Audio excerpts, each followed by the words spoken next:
بسم الله الرحمن الرحيم الحمد لله رب العالمين له النعمة وله الفضل وله الثناء الحسن وصلوات الله البر الرحيم والملائكة المقربين على سيدنا محمد أشرف المرسلين وحبيب رب العالمين وعلى جميع النبيين اللهم علمنا ما جهلنا وذكرنا ما نسينا وانفعنا بما علمتنا وزدنا علما وإنا نعوذ بك من حال أهل النار اللهم وفقنا لما تحبه وترضى وارزقنا الإخلاص لوجهك الكريم اللهم لا سهل إلا ما جعلته سهلا وأنت يا حي يا قيوم تجعل الحزن إذا شئت سهلا اللهم أعنا على ذكرك وشكرك وطاعتك وحسن عبادتك فإنه لا حول ولا قوة إلا بك يا الله يا رحمن يا ذا الجلال والإكرام رب اشرح لي صدري ويسر لي أمري واحلل عقدة من لساني يفقه قولي. Donc on fait une bonne attention, lillahi ta'ala, dans le fait de réviser ensemble la science de la religion. Et on fait une bonne attention dans l'application de la parole du prophète sallallahu alayhi wa sallam. Innamal a'malu bin niyyat wa innama likulli imri'in ma nawa. C'est-à-dire, certes, les bonnes œuvres ne valent que par les intentions, et certes, chaque personne a pour elle c'est pourquoi elle a fait l'intention. Inch'Allah, nukmil fil kitab al-tahara, fil lub al-kifaya, kifayat al-akhyar. Donc on continue dans l'explication d'Abu Shujā, Inch'Allah, dans le résumé de Kifayat al-Akhyar, de Taqiyuddin al-Husni, concernant, on est arrivé au chapitre du Siwak. Donc on avait terminé le chapitre des récipients, on avait vu le chapitre concernant les poils des animaux et tel que cela. Et après il y avait le chapitre du tannage, et après il y a le chapitre du Siwak. Donc le Siwak c'est ça, d'accord, c'est le petit bâton. Ça peut être plus gros, ça peut être plus petit. Et le siwak, à la base, en langue arabe, ça veut dire soit le nom de l'instrument avec lequel on frotte les dents, ou soit ça veut dire le fait de frotter les dents. C'est bon? As-siwak. Certains disent miswak. Le miswak, ça veut dire l'instrument pour faire le siwak. C'est bon?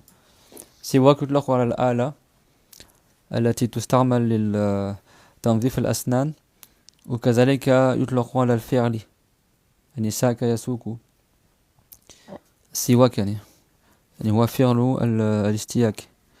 Donc le fait d'utiliser le siwak, on appelle ça aussi le siwak. C'est vrai que des fois, il y en a qui l'appellent siwak, il y en a qui vont l'appeler miswak. لكن بالميم ميم كسرة كما نعلم يعني اسمه الآلة يعني miswak يعني. Si tu dis miswak, c'est comme on dit misbaha, ou quand tu as un mi en arabe comme ça au début du mot, c'est-à-dire l'instrument qui sert à faire ça. C'est pas une règle absolue, mais souvent en arabe, les noms d'instruments commencent par mi. Ça on l'étudie en sarf. Et les noms de lieux par ma. Donc on dit miswak, misbaha. Misbaha, c'est l'instrument pour faire la soupra, pour faire le tasbih. Miswak, c'est l'instrument pour faire le siwak. C'est bon? Mais on l'appelle aussi siwak. C'est valable aussi de l'appeler siwak. وإنما ذكره في الكتاب لنازع من مقدمة يعني كما أنه ذكر الدباغ أنه يطهر الجلد بالدباغ وذكر الأواني. هذا يستعمل في الطهارة يعني. والسواك الرسول عليه السلام بين أهميته فقال عليه الصلاة والسلام كما سيأمر معنا قال لولا أن أشق على أمتي لأمرتهم بالسواك قبل كل صلاة. Ça veut dire le prophète عليه السلام il a indiqué l'importance du siwak. Il a dit si je ne craignais que ça soit trop dur pour ma communauté, j'aurais rendu obligatoire le siwak pour chaque prière. وفي رواية قبل كل wudu. Dans une version avant chaque wudu. Donc c'est pour ça qu'on parle du siwak, parce que avant de faire le wudu, c'est recommandé d'utiliser le siwak. قال المصنف في الصحيفة 15 قال المصنف رحمه الله فصل والسواك 15 على حسب الصحيفة يعني ليس على حسب الPDF. والسواك مستحب في كل حال إلا بعد الزوال للصائم وهو في 3 مواضع أشد استحبابا عند تغير الفم من أزمن وغيره وعند القيام من النوم وعند القيام إلى الصلاة. فالسواك يعني سنة يعني شيء مستحب. الرسول عليه الصلاة والسلام حث على استعماله وقال في كل حال. ليس معناه شخص يظل كل النهار يمسك السواك ويستاك، لكن سواء كان في الصباح وبعد الظهر وقبل الصلاة وقبل الأكل بعد الأكل قبل الوضوء، إذا أراد حضور مجلس علم الدين، إذا أراد الصلاة، إذا أراد الكلام، إذا استيقظ من النوم، يعني في كل حال يستحب استعمال السواك. والسواك له فوائد عديدة، فوائد كثيرة، منها أنه يبيض الأسنان، وكذلك يكون مطهرة للفم، كذلك يساعد على إخراج الحروف بالعربية على النطق الصحيح لأنه يزيل الفضلات بين الأسنان. كذلك يذكر للسواك أنه يرخي الأعصاب، كذلك يقوي النظر، وكذلك الإمام علي ذكر أنه رضي الله عنه أنه يكون سببا للرزق أيضا. وكما كان يقول شيخنا رحمه الله: من تعاود على استعمال السواك يحن إليه مع ذلك، يعني يشتاق إلى السواك. فالسواك له أهمية كبرى في ديننا، لأنه دين الإسلام هو دين النظافة، والسواك يعين على ذلك. Donc le siwak, il a beaucoup de particularités. C'est que l'islam, c'est la religion de la propreté. Et donc le siwak, il a une part importante dans la religion. Le mieux, c'est que ce soit en bois comme ça. En général, c'est la racine ou la branche de l'arbre qu'on appelle arak, qui pousse en Arabie. Ça peut être un autre bois que cela, mais ça blanchit les dents, ça purifie la bouche. Ce bois-là en particulier, il tue les bactéries. Donc il y a beaucoup de profits. Et également, ça aide à bien prononcer l'arabe parce que ça enlève ce qui est entre les dents et du coup, tes lettres sont prononcées de manière plus correcte. Également, ça détend les nerfs, ça renforce la vue, ça aide pour la digestion. Yusari dans al-hadam aidan. Voilà, Shara, c'est peut-être la ibn siwak. Parce que le siwak, surtout le bois de l'arak, même ils ont fait des expériences, les Européens. C'est un bois, il est anti-bactérien en fait. Donc même si quelqu'un, ta salive se mélange, t'avales des choses du siwak ou tout comme ça, ou le jus du siwak, c'est même pour la bouche, ça assainit la bouche, etc. Il y a beaucoup de profits. Yani wa marratayn, 2 fois l'Organisation mondiale de la santé, ils ont recommandé le siwak. Et même les Européens, ils reconnaissent que le siwak, il a beaucoup de bienfaits. Wada kana yustarmal mundu aksar min alfi sana. Et ça, c'est depuis plus de 1000 ans, on utilise ça. C'est-à-dire plus de 1000 ans, ça veut dire qu'avant en Europe, ils ne brossaient pas les dents, c'était une catastrophe. Et nous, les musulmans, on connaissait déjà le siwak. T'as même un espion anglais qui s'appelle Amphar, qui a été envoyé à l'époque de l'Empire ottoman pour affaiblir les musulmans. Et lui, il avait une haleine très mauvaise et il a dit, parce qu'il s'est fait passer pour un converti. Tu sais, à l'époque, les Anglais, les Européens, c'était une catastrophe. 19e siècle par là, ou tout comme ça. Et lui, il a dit qu'il a utilisé le siwak et c'est parti. Après, il a plus de mauvaise haleine. Et il a failli rentrer en islam. Hein. Tellement. Mais lui, à la base, était envoyé par les Anglais pour une mission, en fait. Donc, il a failli, mais il l'a pas fait parce que c'était pas le but de sa mission, quoi. Mais le siwak, c'est vraiment quelque chose qui est très important chez les musulmans. Et le prophète, alayhi salatu wassalam, il a dit: si je ne craignais que ça soit trop difficile pour ma communauté, je vais rendre obligatoire avant chaque prière, avant chaque wudu. Baz al-hadith marnahu anna Allah ta'ala جعل الخيار لرسوله محمد صلى الله عليه وسلم في حكم السواك. أحيانا الوحي يأتي على الخيار. أحيانا يكون مثلا الله تعالى يوحي إلى الرسول أن هذا شيء حرام وهذا شيء واجب وهذا شيء مثلا مستحب. وأحيانا الله تعالى بالوحي مثلا يرسل جبريل فيخيره إما أن تختار هذا أو تختار هذا. فالرسول مهما اختار يعني أيها اختار من الخيارات يكون موافقا للوحي يعني. فأحيانا قد يأتيه الوحي فيخير بين أن يجعل شيئا مستحبا في ديننا في شرعنا أو أن يجعله فرضا وكلاهما بتقدير الله تعالى. والرسول عليه السلام كما ورد في الحديث: ما خير بين شيئين إلا واختار أيسرهما.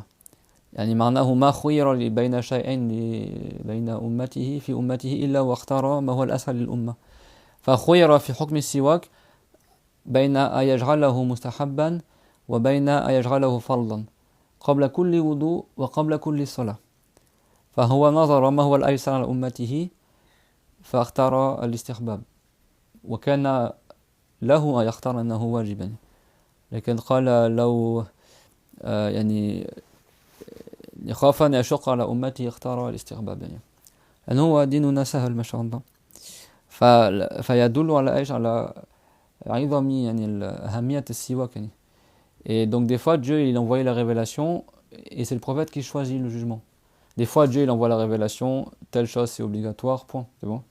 Mais des fois Allah Ta'ala par le biais de l'ange ou de la révélation, il donne le choix au prophète. Soit tu choisis que cette chose-là dans ta communauté soit obligatoire, soit tu choisis qu'elle soit recommandée. Et le prophète dans le hadith s'est rapporté que il lui a pas été donné le choix entre deux choses sans qu'il ait choisi la plus facile des deux. C'est-à-dire si Dieu lui donne le choix pour sa communauté, il choisit toujours ce qui est le plus simple pour sa communauté. Des fois, il n'y a pas le choix, des fois, il y a le choix. C'est pas le prophète qui crée la loi, c'est Dieu qui le crée. Mais des fois, Dieu l'a voulu que c'est le prophète qui choisisse entre les deux. Dans tous les cas, quoi qu'il choisisse, ce sera toujours conforme à la révélation. Il y a plein d'exemples comme ça. Et quoi qu'il choisisse, dans tous les cas, c'est Dieu qui le prédestine, bien sûr. C'est-à-dire que si si le prophète a choisi que le siwak soit sunna, c'est que Dieu a voulu que le siwak soit sunna, c'est bon. Et donc pour le siwak, il y a d'autres exemples, mais il y a l'exemple du siwak. Le siwak, le prophète, Dieu lui a donné le choix entre le rendre obligatoire avant chaque wudu et chaque prière, ou le rendre recommandé. Et le prophète a choisi que ce soit recommandé. Et il a dit, alayhi salatu wassalam, laoula an ashuqqa ala ummati, la faradtu alayhim siwak qabla kulli wudu, et dans une version qabla kulli salat. Si je ne craignais que ce soit trop dur pour ma communauté, j'aurais rendu obligatoire le siwak avant chaque wudu et chaque prière. C'est-à-dire qu'avant de faire le wudu, tu te laves les mains, après tu utilises le siwak, ou tu utilises le siwak, après tu te laves les mains, et après tu fais le wudu. Et avant la prière, tu repasses le siwak. C'est bon? Le siwak, la sunna, c'est que tu commences par le haut, et tu commences par la droite 3 fois, comme ça, tu pars du milieu, sur le côté 3 fois, après comme ça 3 fois, c'est bon? Après dessous, 3 fois, après là 3 fois, voilà, avec la vidéo c'est inversé quoi. Tu passes sur la langue aussi comme ça, et sur le palais, comme ça, c'est bon? Et la sunna c'est de le passer en transversal comme ça, c'est pas comme ça, d'accord? Alors tu passes sur la langue et aussi sur le dessus des dents. Donc la façade des dents comme ça, en manière transversale, le dessus des dents aussi, la langue, tu vas à contresens de la langue, et le palais aussi. Et ça purifie toute la bouche quoi. Purifie dans le sens, ça élimine les bactéries, c'est bon. Et le prophète il a dit, Batralatun lil fam, mardatun lir rabb. C'est-à-dire que c'est une purification pour la bouche et un agrément du Seigneur. Dieu il agrée que tu utilises le siwak. Et ça multiplie la récompense de la prière. Et ça t'aide à rester le Coran, kazalika yusaridu ala nutqi bishahadatain qabla al-maut. Allah yarzuquna zalik, amin. Également, ça aide à faciliter que la personne elle dise les deux témoignages, l'attestation de foi avant de mourir. C'est que si quelqu'un meurt sur la ilaha illallah, Inch'Allah il rentre au paradis. Et quand tu meurs, des fois tu n'arrives pas à parler. Le fait d'utiliser le siwak, ça t'aide à te rappeler de dire des témoignages au moment de la mort. Et le prophète, c'est ce qu'il a fait.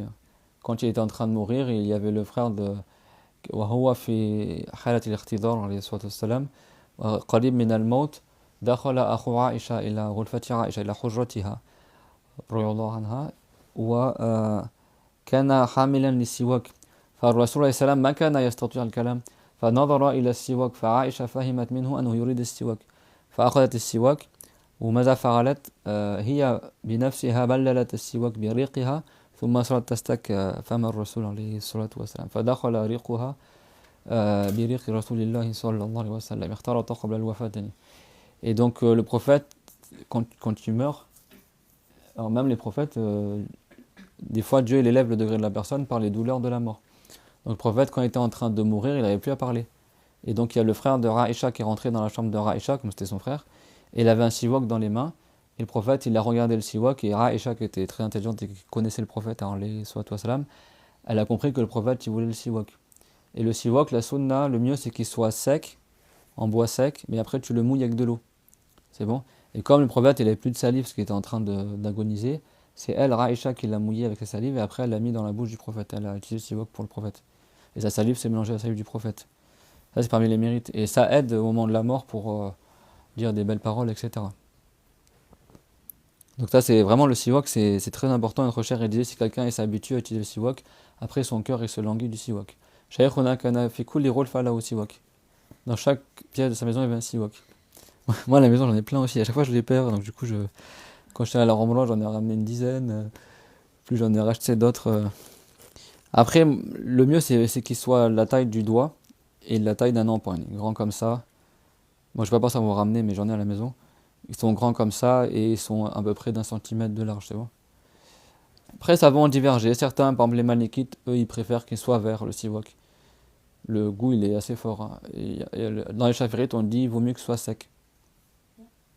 Vert, c'est-à-dire il est encore... Tazi, Johnny. Hein? C'est du bois à la base. Mais si tu le cueilles... c'est de la racine, en fait, d'un arbre. En général, ils prennent de la racine où ça fait des longues tiges comme ça et après, ils coupent avec un sécateur. Mais il y en a des fois, ils le prennent vert, c'est-à-dire que le goût, il est encore assez fort, quoi. Et même quand il est sec comme ça, tu le mouilles, après, on dirait que tu as du goût fort. Mais que ça sec, parce que maintenant ils font, tu sais, dans les emballages, ils sont tout mous, ils se disloquent quand tu utilises ça, c'est pas le mieux. Faut les acheter, ceux qui les vendent, qui sont pas emballés. T'en trouves des fois, tu sais, les vendent en petites mottes, là, en petit... Vous avez jamais vu? En France, même, des fois, ils en vendent dans certaines librairies ou trucs comme ça. Ils sont pas emballés, ouais, des petits fagots comme ça. Comme des petits bouts de bois comme ça, assemblés comme ça. Les vrais. Je vous en ramènerai. Bon, j'aurais dû en ramener aujourd'hui, moi, j'en ai acheté quand j'étais à Rouba. Et ça, c'est les meilleurs parce qu'ils sont bien, ils sont durs. Après, quand tu les mouilles, tu as le goût bien fort. Comme ils sont un peu durs, bon, après, quand tu les mouilles, ils sont plus. Mais du coup, ils enlèvent bien. Parce que s'ils sont tout mous, ça frotte pas les dents en fait. Et quand ils sont un peu durs, bah, ça fait des poils souples qui frottent bien, quoi. C'est bon. Et comme on le verra, le siwak, la sauna elle est réalisée avec n'importe quelle chose rugueuse. Même si quelqu'un il prend sa manche, c'est un peu rugueux, il frotte comme ça, on compte qu'il a fait le siwak, c'est bon.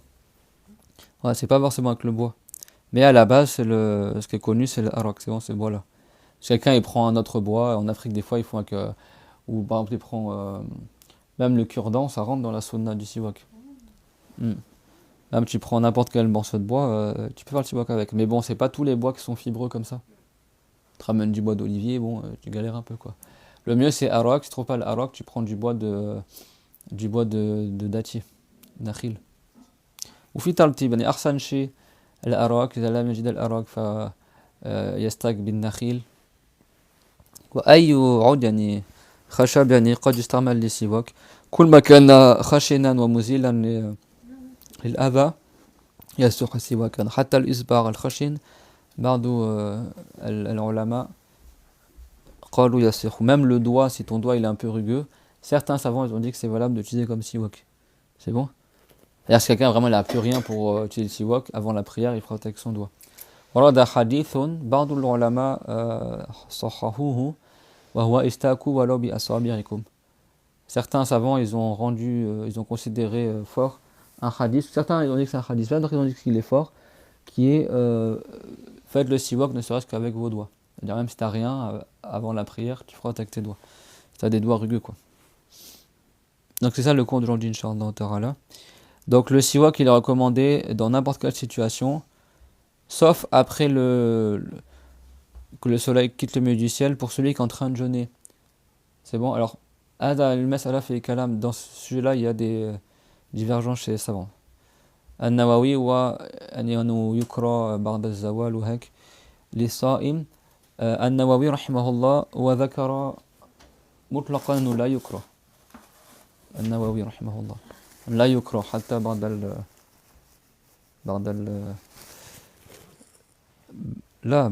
وقت الظهر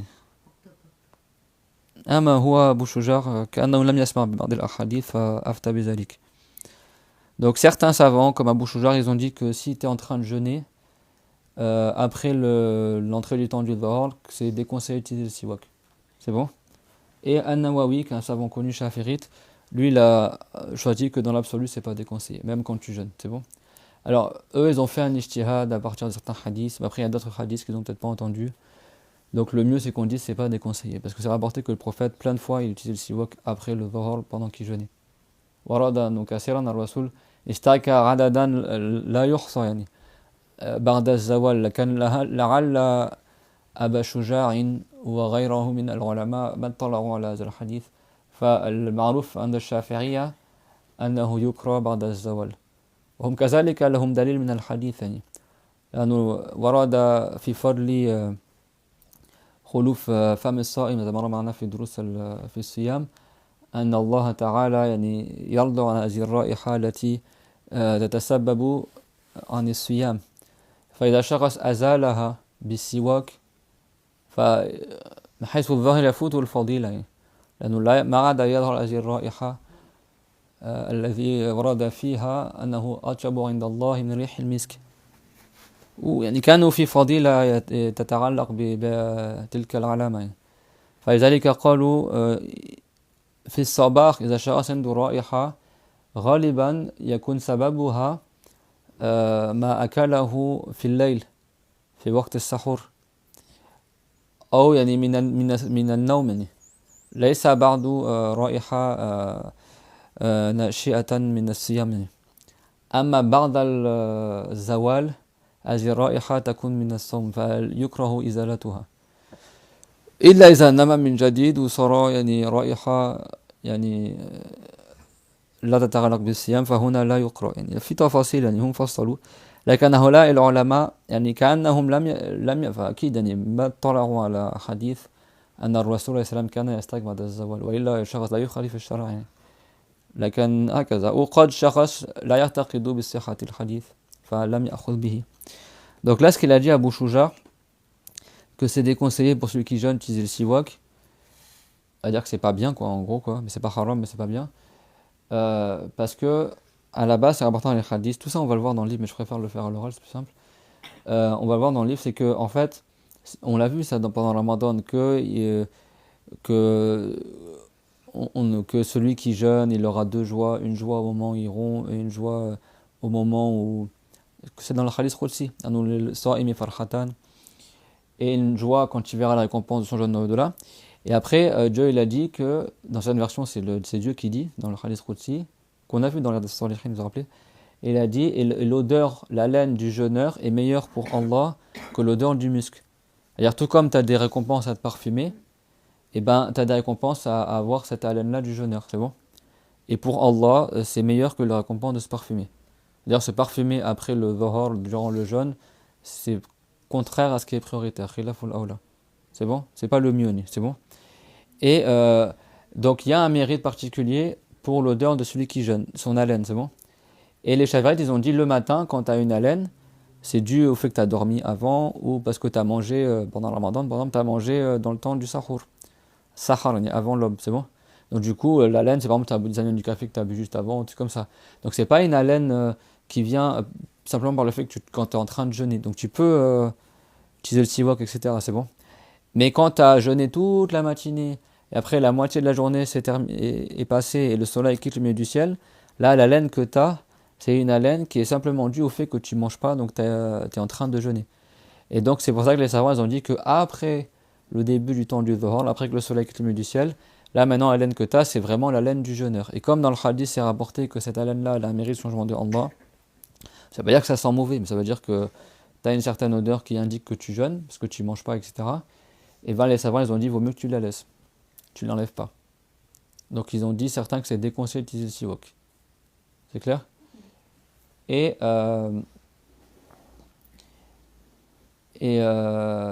sauf, ils ont dit, sauf si par exemple, entre-temps, tu fais une sieste, après tu te réveilles, bah, comme tu as dormi entre-temps, après ton haleine, c'est plus la laine du fait que tu n'as pas mangé, donc là, tu vois que c'est plus déconseillé. Enfin, il y a des détails.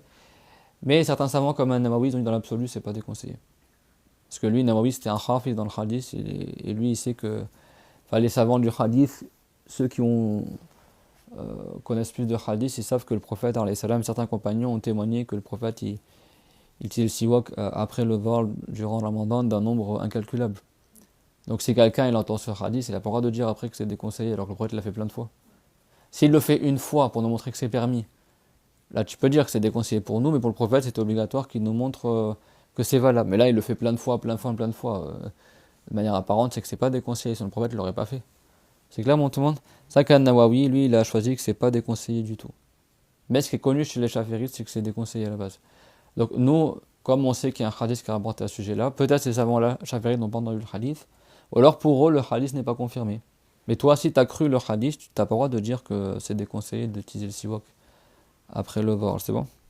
Pour pas que tu contredises ce que le prophète il faisait, quoi. Et donc, quel que soit le moment, c'est recommandé d'utiliser le siwak. Ça veut pas dire que tout le temps tu as le siwak dans la bouche et tu es toujours en train d'utiliser le siwak. Comme certains y pensent, Yanni. T'as des gens, toujours ils ont le siwak. Et le siwak, c'est pas tu le mordis comme ça. Ah, tu peux le mordiller pour assouplir les poils et après tu le passes. Mais il y en a qui croient que le siwak, c'est comme, je sais pas, un bâton de réglisse, quoi. Le siwak, c'est pour brosser les dents, c'est pas pour le mordiller. T'as compris ou pas?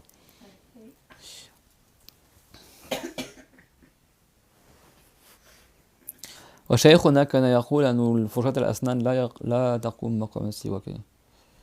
Notre cher, elle disait que la brosse à dents, ça remplace pas le siwak. Tu peux te brosser les dents, c'est pas haram, c'est vrai. Mais la sunna du siwak, elle est réalisée avec le bâton du siwak. Même si tu utilises le cure-dent entre les dents, etc., tel que cela. Mais la brosse à dents, t'as une récompense à te brosser les dents parce que les anges, ils aiment bien que tu aies une belle odeur, etc. Le prophète, il a dit, les anges, tata'adha al-malaika mimma yata'adha al-bashar. Que les anges, ça les incommode, les mêmes choses qui incommodent les humains. C'est-à-dire que les mauvaises odeurs qui plaisent pas aux êtres humains, ça plaît pas aux anges non plus. Ça veut pas dire que ça les fait fuir, c'est bon. Et par exemple, des mauvaises odeurs. Allez. Par exemple, non, par exemple, l'ail, l'oignon, etc. C'est bon. Quelqu'un il mange de l'ail et de l'oignon. Bah, les anges, c'est à côté de toi qui sentent la laine, c'est pas bon. C'est pas plaisant pour eux. En tout cas, c'est pas plaisant pour nous. Le prophète, il était dur sur ça, hein. Il disait, si quelqu'un il mange de ça, il va pas dans la mosquée, quoi. C'est pas haram, mais alors في مسألة أنه يتداوى بالبصل والثوم يعني ثوم له فوائد يعني معروفة في الطب لكن من أكلها هنيئا يعني بدون طبيخ يعني فهذا يكون هناك رائحة يعني يتأذى منه الناس فالشخص لا يدخل المسجد ولو تلك الرائحة يعني مرة الرسول أخرج أحدهم إلى البقيع يعني أخذ لبقى في المسجد يعني. وعمر الخطاب في خلافته كان يقول للناس من أكل من هاتين الشجرتين يعني صار يكثر أكل الثوم والبصل في أيامه فقال ليميتها بالطبخ يعني يميت الرائحة يكون مخشويا يكون مطبوخا يعني يزول تلك الرائحة. Et le caractère déconseillé pour celui qui mange l'ail et l'oignon, c'est pas dans l'absolu. L'ail et l'oignon, ils ont beaucoup de vertus thérapeutiques qui sont reconnues par les médecins arabes et il n'y a aucun doute de ça. Donc c'est pas dans l'absolu. Mais si quelqu'un il en mange cru sans que ce soit cuit et sans raison, bah c'est déconseillé.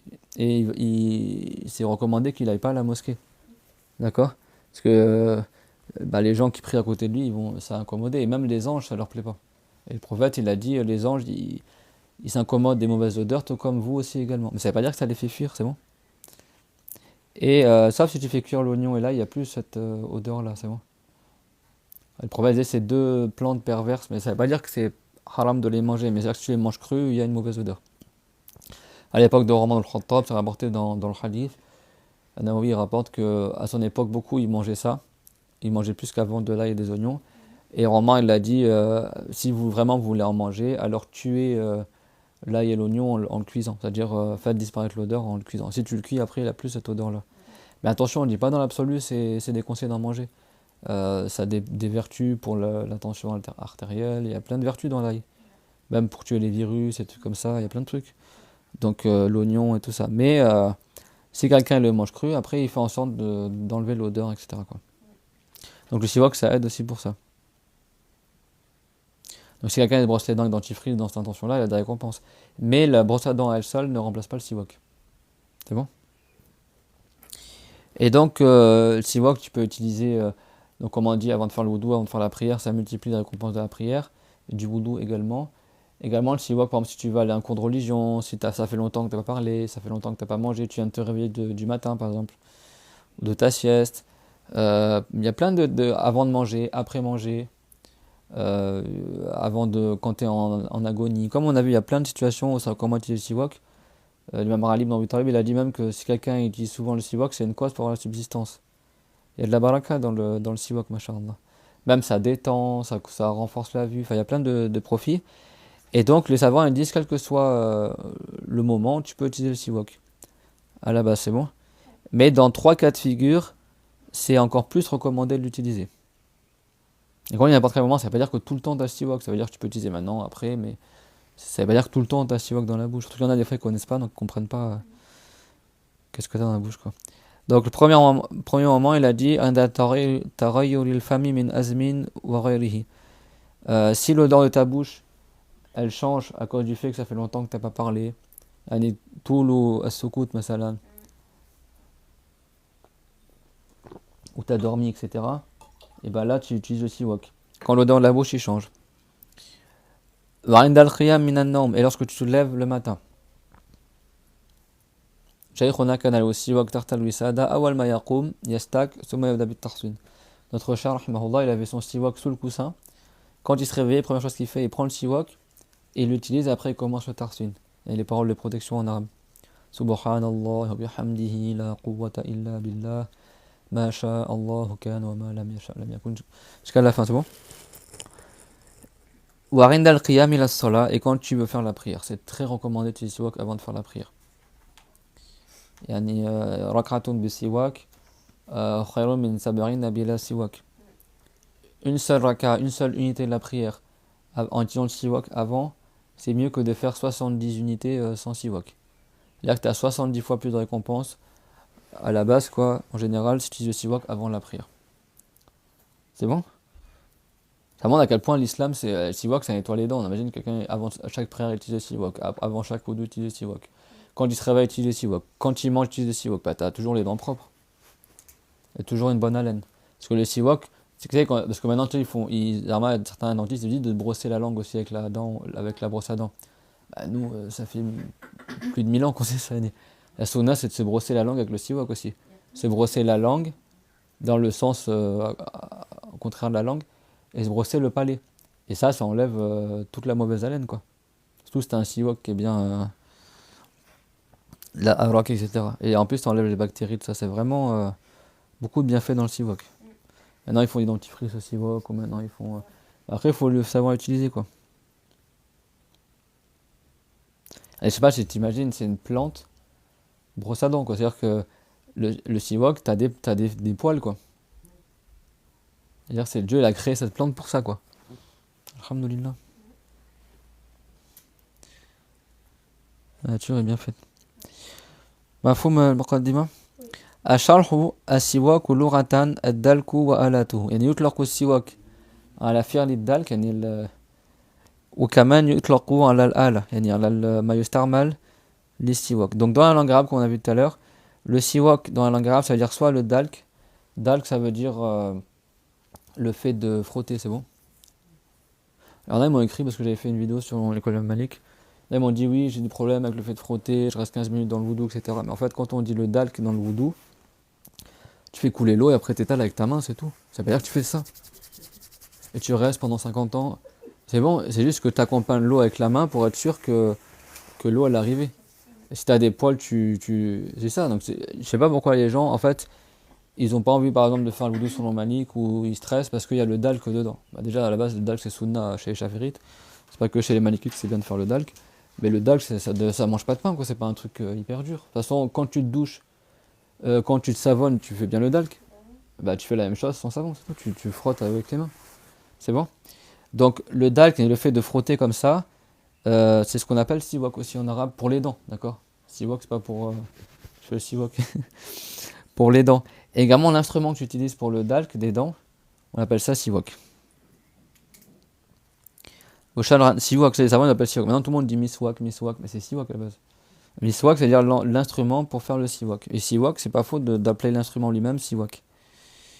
Wa shar'an istirmalu 'udin wa nahwihi ka ushnanin fil asnani wa ma hawlaha. Ushnan هذه نبتة يعني تستعمل كمان للصابون. ما بعرف الاسم بالفرنسي. Donc dans la langue arabe, dans la religion pardon, le siwak c'est le fait d'utiliser un morceau de bois ou tel que cela, comme l'ushnan. L'ushnan c'est une plante, on s'en servait par exemple pour comme du savon en fait. Tu frottes comme ça fait. Tu sais, t'as des plantes qui sont saponneuses, Oui, oui. saponifiques, je sais pas comment on dit. Voilà, bah, le ushnan c'était une plante qu'on utilisait par exemple pour enlever l'odeur sous les bras, des choses comme ça. C'est une plante en fait qui a des vertus saponisantes, savonneuses quoi. Et du coup c'est connu chez les savants, ils l'utilisent souvent. Donc quelqu'un il peut utiliser le siwak et avec l'ushnan il brosse les dents. C'est des plantes qui étaient connues dans le passé. Dans le passé, les gens n'avaient pas besoin de trucs chimiques, etc. Je vous rappelle qu'en France, il y a quelques années, hein, c'est pas il y a 100 ans, il y a moins de 100 ans, utiliser ce qu'on appelle l'urine d'Espagne, c'est-à-dire utiliser l'urine de vache pour se brosser les dents. Donc, nous les musulmans, depuis plus de 1000 ans, utilisent aussi siwak. Hein لكن بيستعملوا زعما بقول هو له فوائد لكن حتى نرى الفرق بين الأوروبيين والعرب يعني فخنقول السواك يعني معروف منذ أكثر من 1000 سنة يعني. Non, bon, parce que peut-être tu vas tomber sur un français, il va dire oh, c'est quoi ça, vous brossez les dents qu'une racine, les hommes préhistoriques, tout ça. Bon, Tu sais, ce qu'on me l'a déjà sorti ça, en ce là. Bah, tu dis vous, avant vous brossez les dents avec de l'urine de vache, donc c'est pas. Surtout que le siwak, sachez-le, 2 fois de suite, l'OMS, ils l'ont recommandé. Et ils en vendent même dans les pharmacies. Hein. j'ai entendu, moi, j'ai lu des. Ouais, il y a des articles dessus, il y a des trucs, même dans les émissions, etc. Même ils ont fait des expériences. Ils ont pris de l'eau avec des bactéries dedans, ils ont mis du siwak, et toutes les bactéries, elles meurent. Tu vois, elles flottent après comme ça. Donc nous, on n'a pas honte de nos traditions, quoi. Bien sûr. Dire le prophète nous enseignait ça, Dieu nous enseignait ça par la révélation au prophète Mohammed alayhi salam, et c'est Dieu qui a fait pousser la plante. Et Dieu, il sait plus que tout autre, c'est quoi les vertus des plantes. Hein. De toute façon, même dans les produits chimiques qu'ils font là dans les pharmacies, ils repèrent les molécules efficientes dans les plantes et les reproduisent en synthèse.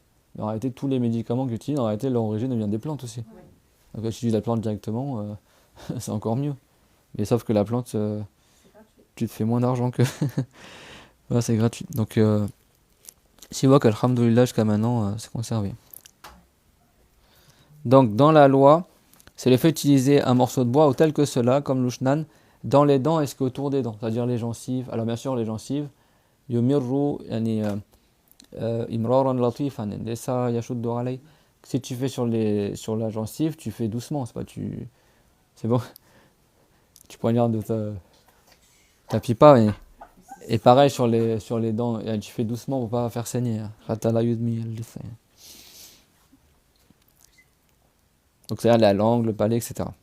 Wa huwa sunnatun mutlaqan liqawlihi sallallahu alayhi wa sallam as-siwaku matharatun lil fami mardatun lir rabbi. Wa huwa hadithun sahihun rawahu ibn Khuzaimah wa ibn Hibban wal Bayhaqi wal Nasa'i bi isnadin sahih. Et le siwak, il est recommandé de manière absolue. C'est-à-dire, il n'y a pas un cas précis, simplement le recommander. C'est-à-dire, dans n'importe quelle situation, c'est recommandé d'utiliser le siwak. C'est pas restreint à une situation en particulier, c'est ça que ça veut dire. Ça veut pas dire que c'est recommandé de tout le temps l'utiliser. Je pense qu'on a mal compris. Ça veut dire que c'est recommandé tout le temps d'avoir en bouche. Mais ça veut dire que, quel que soit le moment, tu peux l'utiliser. C'est-à-dire que la sunna, elle n'est pas spécifique juste avant la prière ou avant de manger.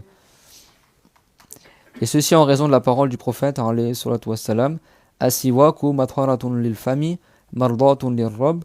Le siwak est une purification de la bouche et une cause d'agrément du Seigneur. C'est-à-dire que ça purifie la bouche et t'as des récompenses dans l'au-delà pour utiliser le siwak. Et ça, c'est un hadith sahih rapporté par Ibn Khuzaimah, par Ibn Hibban, par le Bayhaqi, par Nasa'i, avec une chaîne de transmission qui est sahih. Wa matharatun بفتح الميم وكسرها يعني مطهرة أو مطهرة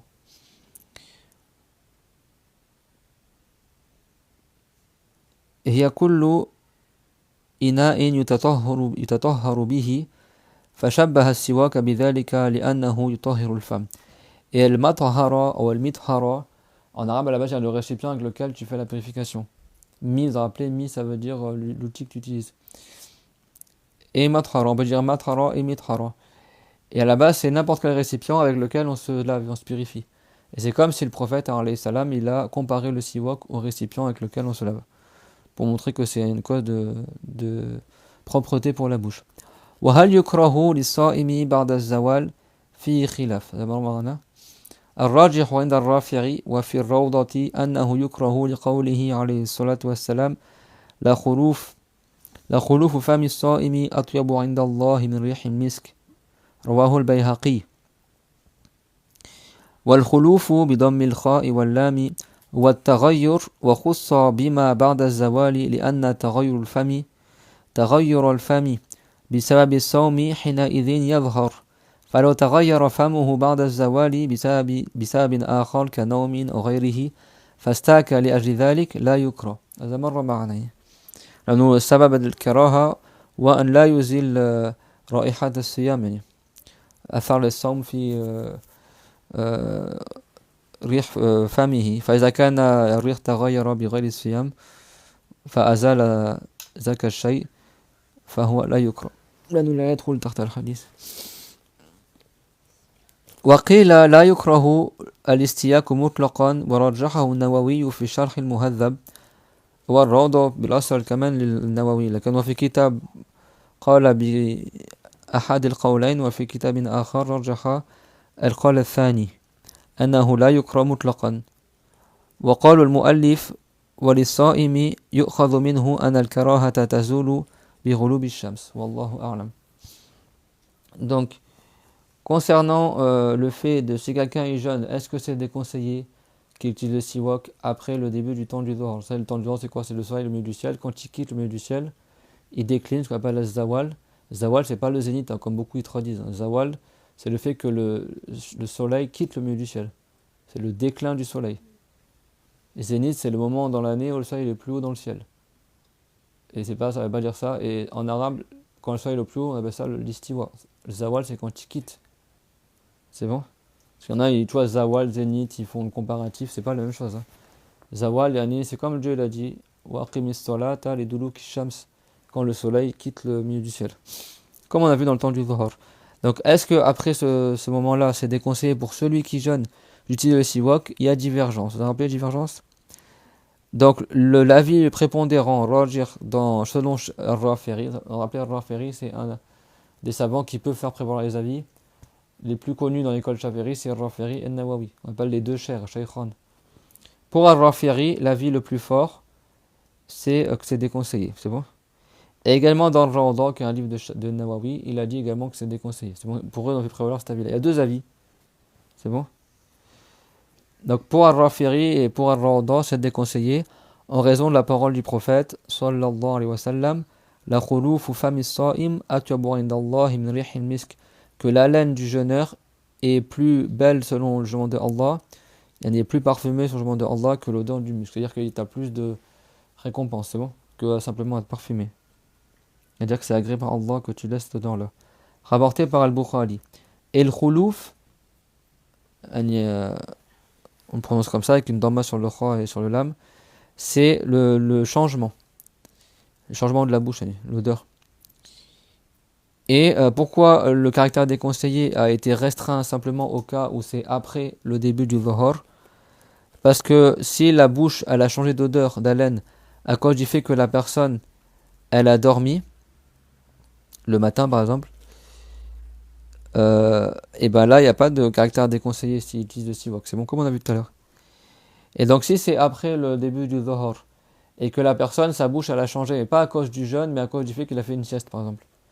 Et donc lui, après sa sieste, il a eu une haleine de celui qui a dormi, et il a utilisé le siwak après le début du temps du dhuhr pour enlever l'haleine de sa sieste.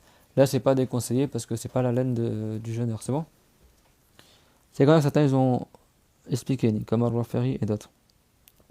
Et il y a un autre avis, donc là il dit qil à la base c'est pour un avis qui est faible, mais en réalité il y a des hadiths qui renforcent ce avis-là.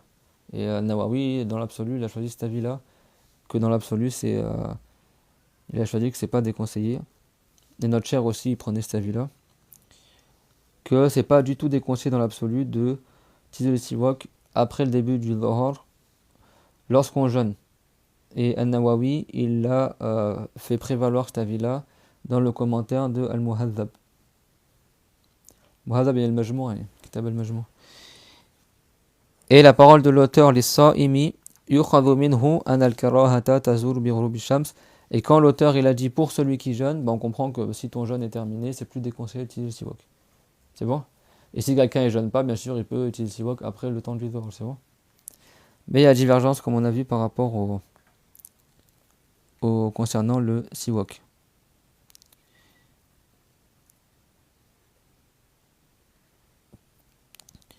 ثم السواك يتأكد استحبابه في مواضع منها عند تغيير الفم من أزم وغيره. Et après, il y a des moments où le siwak, il est recommandé de l'utiliser, par exemple quand l'odeur de la bouche y change ou tel que cela. Et ça, on détaillera, Inch'Allah, au cours prochain, Inch'Allah. Les hadiths rapportés du prophète concernant quand tu te lèves le matin, quand tu... c'est clair? Parce que là, il reste une page, Imam il est rentré. Bon, ça, on continuera la semaine prochaine, Inch'Allah. C'est bon? Et après, ce sera le chapitre du wudu. Wa akhiru da'wana, alhamdulillahi rabbil alamin. Sallallahu ala Muhammad wa ala jami'i nabiyyin. ربنا آتنا في الدنيا حسنة وفي الآخرة حسنة وقنا عذاب النار ربنا لا تزغ قلوبنا بعد إذ هديتنا وهب لنا من لدنك رحمة إنك أنت الوهاب. Sauf si vous voulez qu'après la prière on termine juste le chapitre. C'est comme vous voulez. On prie et après on continue. On verra Inch'Allah, sinon la semaine prochaine. Barakallahu fikum.